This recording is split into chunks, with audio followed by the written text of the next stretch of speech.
Welcome to the current classes. Friend, आज है 30 अगस्त 2022 और आज से जुड़े जितने भी इंपॉर्टेंट करंट अफेयर के क्वेश्चंस होंगे वो आज हम इस वीडियो में डिस्कस करेंगे। आप चाहे किसी भी स्टेट एग्जाम की तैयारी कर रहे हो या फिर सेंट्रल लेवल की, ये सभी क्वेश्चन आपके एग्जाम के पॉइंट ऑफ व्यू से बहुत ज़्यादा इंपॉर्टेंट है। तो आप बस ध्यान से इस वीडियो को देखिए। इस क्वेश्चन से जुड़े जितने भी फैक्ट्स बनेंगे वो मैंने इस वीडियो में डिस्कस किया है। आप इस वीडियो की PDF फाइल डिस्क्रिप्शन में दिए गए टेलीग्राम लिंक को ज्वाइन करके डाउनलोड कर सकते हैं। तो चलिए शुरू करते हैं आज के इंपॉर्टेंट करंट अफेयर के क्वेश्चन के सेशन को। पहला क्वेश्चन, हाल ही में राष्ट्रीय खेल दिवस कब मनाया गया? आपके ऑप्शन है 27 अगस्त, 28 अगस्त, 29 अगस्त और फिर ऑप्शन डी 30 अगस्त। इस क्वेश्चन का सही जवाब है ऑप्शन नंबर सी 29 अगस्त। राष्ट्रीय खेल दिवस मेजर ध्यानचंद की याद में 29 अगस्त को मनाया जाता है। मेजर ध्यानचंद हॉकी के जादूगर कहे जाते हैं। के कैरियर की बात करें, इन्होंने 1000 से भी ज़्यादा गोल किए हैं, जिसमें से 185 गोल इंटरनेशनल है। इन्होंने कुल 570 इंटरनेशनल मैच खेला है और 3 ओलंपिक गोल्ड मेडल भी जीता है, जिसमें 1980 हॉलैंड एम्स्टर्डम का, 1932 अमेरिका जो लॉस एंजलिस में हुआ था, 1936 जो जर्मनी के बर्लिन में हुआ था। इसमें स्वर्ण पदक जीतने वाली भारतीय हॉकी टीम के सदस्य रहे हैं ये मेजर ध्यानचंद। इस खेल दिवस की थीम रही है एक समावेशी तथा फिट समाज के लिए एक सक्षम रूप में खेल। सरकार ने इस अवसर पर 26 स्कूलों में मीट द चैंपियन पहल का आयोजन किया। पिछले साल इस चैंपियन की शुरुआत नीरज चोपड़ा ने की थी।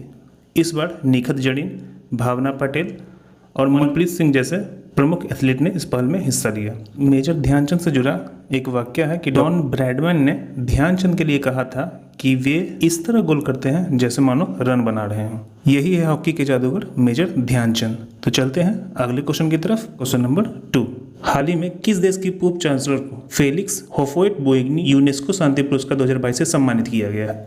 आपके ऑप्शन है जर्मनी, फ्रांस, UK और ऑस्ट्रेलिया। इस क्वेश्चन का सही आंसर है ऑप्शन ए जर्मनी। जर्मनी की पूर्व चांसलर एंजेला मर्केल को फेलिक्स होफोइट-बोइग्नी यूनेस्को शांति पुरस्कार 2022 से सम्मानित किया गया। अब यह जर्मनी की है तो जर्मनी की राजधानी बर्लिन, राष्ट्रपति फ्रैंक वॉल्टर स्टाइनमायर और मुद्रा यहाँ की यूरो है। इन्हें यह पुरस्कार शरणार्थियों का स्वागत करने के लिए उनके प्रयासों के सम्मान में दिया गया है।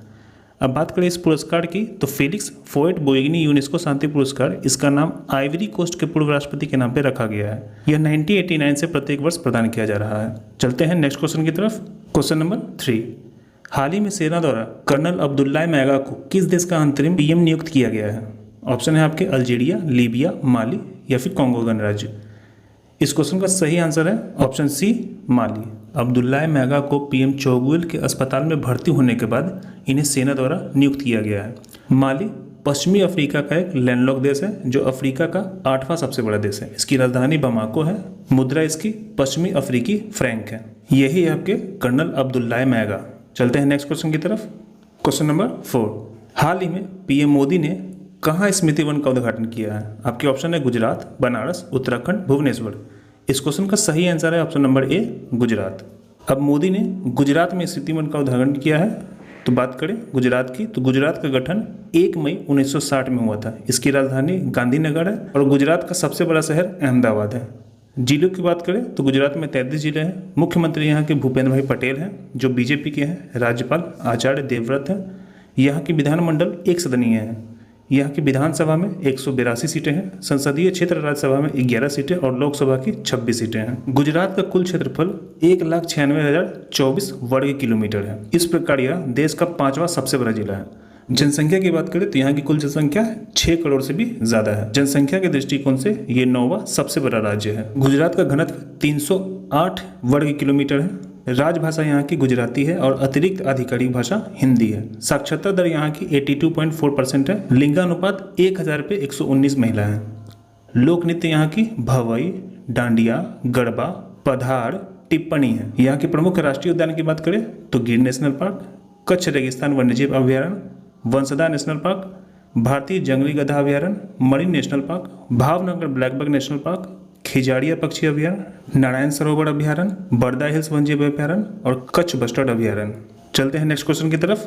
क्वेश्चन नंबर 5, हाल ही में इंडियन कोस्ट गार्ड द्वारा आयोजित सेरेक्स 2022 अभ्यास का आयोजन कहाँ किया गया? आपके ऑप्शन है चेन्नई, तिरुवनंतपुरम, बालासोर या फिर कोची।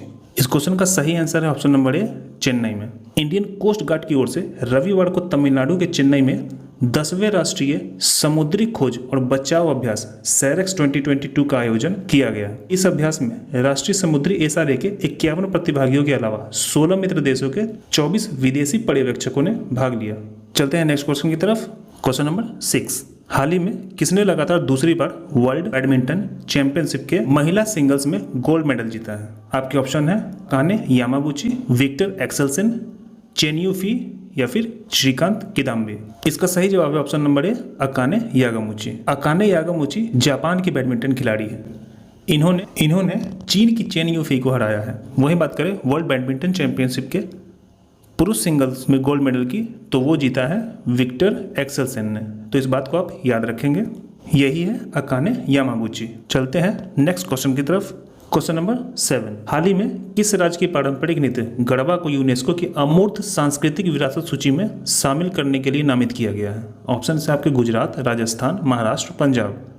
इस क्वेश्चन का सही जवाब है ऑप्शन नंबर ए, गुजरात। बात करें पिछले साल दुर्गा पूजा उत्सव की, तो इसको भी सूची में शामिल किया गया था। अब तक यूनेस्को की अमूर्त सांस्कृतिक विरासत सूची में भारत के 14 आयोजनों को शामिल किया गया है। यहाँ पे मैंने अमूर्त सांस्कृतिक विरासत की वो सभी 14 सूची को नोट कर दिया है। इसमें वैदिक जाप की परंपरा को 2008 में, रामलीला रामायण का पारंपरिक दर्शन इसको 2008 में, कुट्टियायम संस्कृत थिएटर को भी 2008 में, रमन धार्मिक त्यौहार और गढ़वाल हिमालय के अनुष्ठान थिएटर जो भारत में है इसको 2009 में, मेदुएट्टू अनुष्ठान थिएटर और केरल के नृत्य नाटक इसको 2010 में, कालबेलिया लोकगीत और नृत्य को जो राजस्थान की है इसको 2010 में यूनेस्को की अमूर्त सांस्कृतिक विरासत में शामिल किया गया है। छऊ नृत्य को 2010 में, लद्दाख का बौद्ध जाप को 2022 में, संकीर्तन अनुष्ठान गायन ढोल और मणिपुर का नृत्य को 2013 में, जांडियाला गुरु के ठठेरे जो बर्तन बनाने की एक पारंपरिक पीतल और तांबे का शिल्प कला है इसको 2014 में, योग को 2016 में, नवरोज को 2016 में, कुंभ मेला को 2017 में और लास्ट अभी दुर्गा पूजा को 2021 में यूनेस्को की अमूर्त विरासत सूची में शामिल किया गया है। अब बात करें यूनेस्को का, तो इसका फुल फॉर्म होता है United Nation education scientific and cultural organisation. इसकी स्थापना 16 नवंबर 1945 को हुई थी और भारत इसका सदस्य 1946 में बना है। मुख्यालय इसका पेरिस फ्रांस में है और इसके अभी अध्यक्ष आंद्रे अजौले हैं। चलते हैं नेक्स्ट क्वेश्चन की तरफ। क्वेश्चन नंबर 8, हाल ही में किस राज्य ने 99 नगर निगमों की GIS मैपिंग शुरू करने की घोषणा की है? ऑप्शन है आपके बिहार, झारखंड, उड़ीसा, छत्तीसगढ़। इस क्वेश्चन का सही जवाब है ऑप्शन नंबर ए, बिहार। अब बात करें GIS मैपिंग की, तो GIS का फुल फॉर्म होता है जियोग्राफिक इंफॉर्मेशन सिस्टम। अब Delhi, MP, UP, UK, Chandigarh की तरह बिहार के शहरों समेत नगर निकायों के GIS मैपिंग होगी ताकि वहाँ की सारी जमीन की पूरी विस्तृत जानकारी एक जगह उपलब्ध रहे। अभी बिहार में 259 निकाय हैं। मैपिंग के लिए 3 चरणों में काम होना है। पटना के 108 वर्ग किलोमीटर नगर निकाय क्षेत्र होने के कारण इसे प्रथम ग्रुप में शामिल किया गया है। अब ये GIS मैपिंग बिहार में होने जा रही है, तो बिहार के बारे में देखते हैं। इसकी स्थापना 22 मार्च को हुई थी। राजधानी पटना जो अभी सबसे बड़ा नगर भी है। जिले 38 हैं। मुख्यमंत्री नीतीश कुमार, राज्यपाल फागू चौहान जो भाजपा के हैं, मुख्यमंत्री तेजस्वी यादव। विधानसभा यहाँ की द्विसदनात्मक है जिसमें विधान परिषद की 75 सीटें, विधानसभा की 243 सीटें हैं। क्षेत्रफल बिहार का 49,100 वर्ग किलोमीटर है। इस लिहाज से यह भारत का 12वां सबसे बड़ा राज्य है। जनसंख्या की बात करें तो बिहार 10 करोड़ के पास है। इस लिहाज से यह भारत का तीसरा सबसे बड़ा जनसंख्या वाला राज्य है। बिहार की प्रति व्यक्ति आय 38,860 रुपया है। साक्षरता दर 63.82% है। सेक्स रेशियो प्रत्येक 1000 पे 918 महिलाएं हैं। बात करें भाषा की, तो भाषा यहाँ की भोजपुरी, मैथिली, मगही। राजकीय गान मेरे भारत के कंठहार। राजकीय भाषा हिंदी एवं उर्दू है। राजकीय पशु की बात करें तो गौड़, पक्षी गौड़ाया, पुष्प कचनार, फल आम और वृक्ष पीपल का पेड़ है। बिहार के प्रमुख बांध की बात करें तो बड़नाड़ बांध जो जमुई नदी पे है, भास्कुंड बांध जो बास्कुंड नदी पे है, एक यहाँ पे छूट गया है दुर्गावती बांध जो दुर्गावती नदी पे है, गायघाट बांध मुंगेर नदी पे, खड़गपुर झील मंद नदी पे, फुलबड़िया बांध तिलैया नदी पे, सिंधवारनी बांध मान नदी पे है।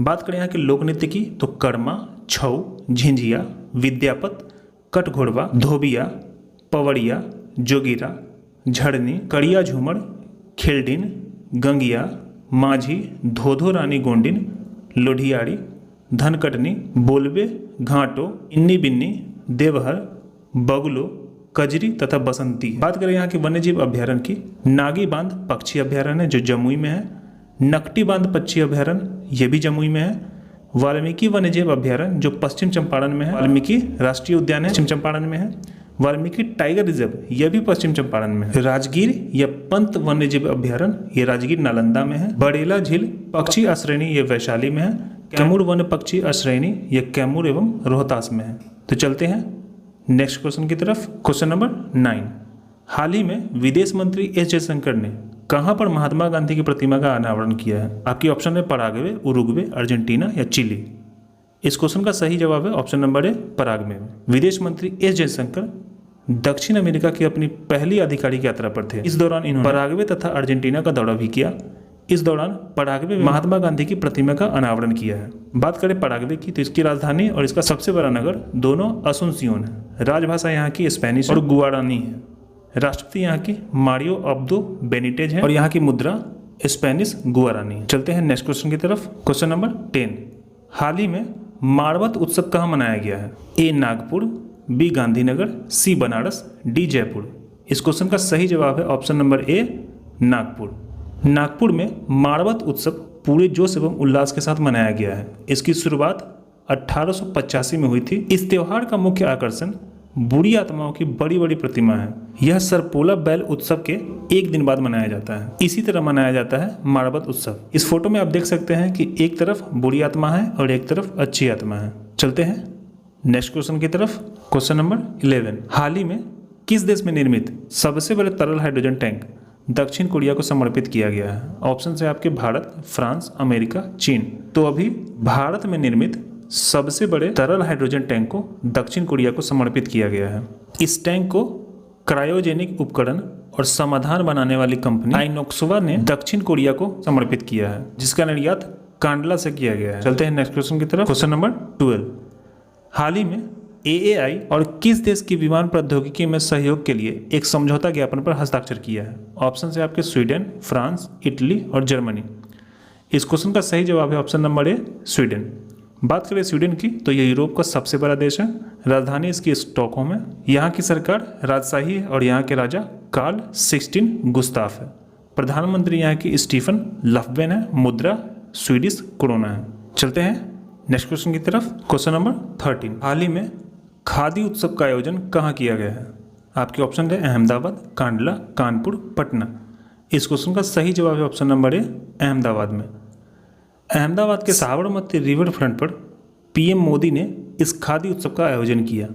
इसमें मोदी ने खादी को विकसित करने तथा आत्मनिर्भर बनाने की प्रेरणा दी है। चलते हैं नेक्स्ट क्वेश्चन की तरफ। क्वेश्चन नंबर 14, हाल ही में भारतीय सेना ने किस ब्रिज का निर्माण कार्य शुरू किया है?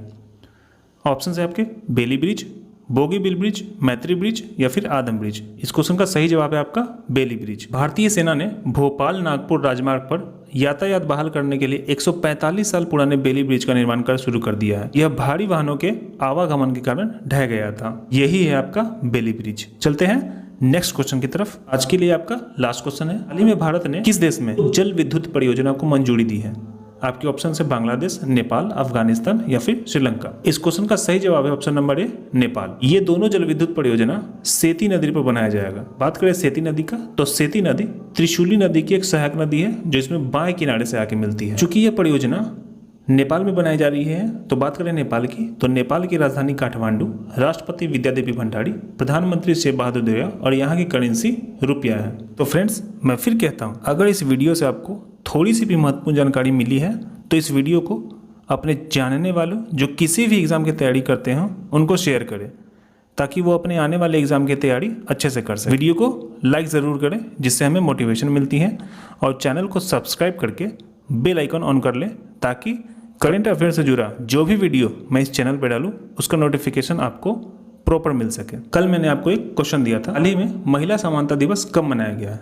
इस क्वेश्चन का सही जवाब था 26 अगस्त। ये रहा आपका आज का क्वेश्चन। हाल ही में किस देश की सबसे सफल महिला पैरालंपिक एली कॉल ने तैराकी से संन्यास लिया है? आपके ऑप्शन है ऑस्ट्रेलिया, न्यूजीलैंड, अमेरिका या फिर चाइना। तो इस क्वेश्चन से जुड़े जितने भी फैक्ट्स आपको मालूम हो प्लीज़ कमेंट बॉक्स में लिखें। इससे आपको चीज़ें मेमोराइज करने में बहुत ज़्यादा आसानी होगी और जब आप किसी चीज़ को एक बार लिख देते हो तो उसे आप कभी नहीं भूलते हैं। तो आप इस क्वेश्चन का जवाब कमेंट बॉक्स में ज़रूर लिखें। आज के लिए बस इतना ही, मिलते हैं अगले वीडियो में।